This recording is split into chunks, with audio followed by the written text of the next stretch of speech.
အဲ့ဒီချစ်ရလဲတအားပေါက်တယ်နော်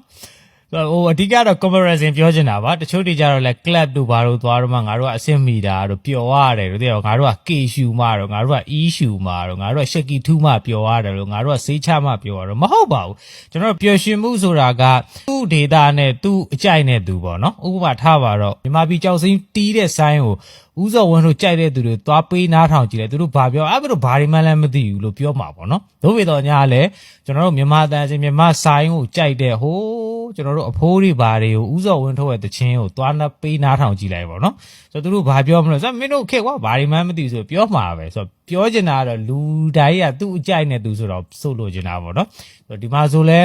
ပြောဖို့ကောင်းပါတယ်ကာထားမယ်လုံးဆမ်းမနောက်တစ်ခေါက်လောက်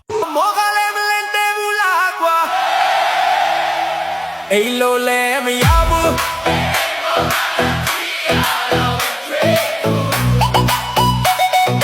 ရောင်နေတဲ့တန်လို့နေအောင်ပေါ်ပြီးပေါ်တာတွေလမ်းလို့ခေါ်ပါမီအိမ်လိုလဲ